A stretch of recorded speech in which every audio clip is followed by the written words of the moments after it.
আমি নামাজের ক্ষেত্রে শুধু ফরজগুলো পড়ি, যেমন ফজরের 2 রাকাত, জোহরের 4 রাকাত, আসরের 4 রাকাত, মাগরিব 3 রাকাত, এশা 4 রাকাত এবং বিতির 3 রাকাত পড়ি।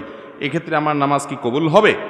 দেখুন, শুধু ফরজ পড়েন এই ভাই, সুন্নত পড়েন না, নামাজ হবে কিনা? উত্তর হলো, শুধু ফরজ পড়লে ওয়াক্তের দায়িত্বটা আদায় হবে। জোহরের ফরজটা পড়লেন, জোহরের ওয়াক্তের দায়িত্ব আদায় হলো, কিন্তু এটা পরিপূর্ণভাবে হলো না, ত্রুটি থেকে গেল।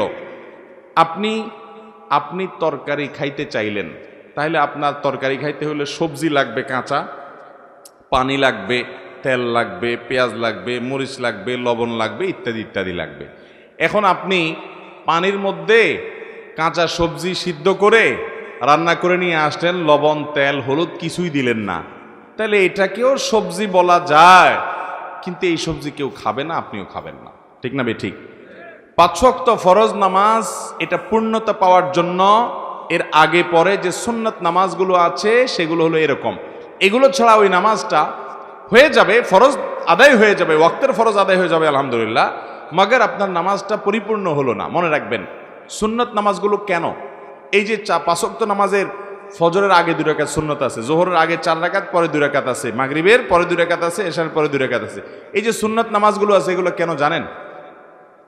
এগুলোর অন্যতম উদ্দেশ্য হলো যাতে করে মূল নামাজটা আমাদের সুন্দরভাবে হয়, তার জন্য প্রস্তুতি। আগেরগুলো হলো প্রস্তুতিমূলক, আর পরেরগুলো হলো পরিপূরক। ধরুন, আপনি কোনো একটা সরকারি অফিসে খুব গুরুত্বপূর্ণ একটা কাজে যাচ্ছেন, এনআইডি কার্ডের ফটোকপি লাগবে, জন্ম নিবন্ধনের ফটোকপি লাগবে।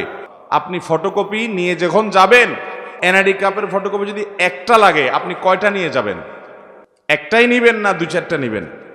বুদ্ধিমান মানুষ হলে 2-4টার সাথে নিয়ে যাবে। কেন?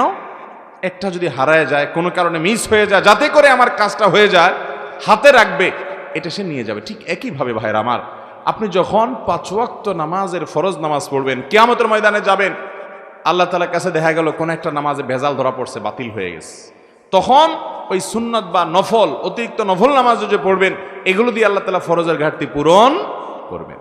সেই সাথে আপনি আগে যখন সুন্নত পড়বেন, তখন মূল ফরজটা পড়তে আপনার সুবিধা হবে, মনোযোগ থাকবে। নবী করিম সাল্লাল্লাহু আলাইহি সাল্লাম ফরজ নামাজের আগে পরে সুন্নত নামাজগুলো কখনো ছাড়তেন না, নিয়মিত পড়তেন। আপনি কিভাবে নিয়মিত ছাড়েন? একবার জোহরের আগে 4 রাকাত ছুটে গেছে, তিনি পড়তে পারেন নাই মেহমান আসার কারণে, এগুলো পরে তিনি পড়ে দিয়েছেন, এরকম গুরুত্ব দিতেন। হ্যাঁ, আপনার কখনো কোনো কারণে এমন পরিবেশ হয়ে গেছে, সুন্নত পড়ার কোনো সুযোগই পাইলেন না আপনি, অসুবিধা নাই, মাঝে মধ্যে হঠাৎ কালে ভদ্রে বাদ গেছে, অসুবিধা নাই, কিন্তু নিয়মিত এরকম করলে সেটা আপনার মূল সালাতের যে প্রোফাইল আল্লাহর কাছে থাকবে, সে ফাইলটা কিছুটা হলেও ত্রুটিপূর্ণ থাকবে।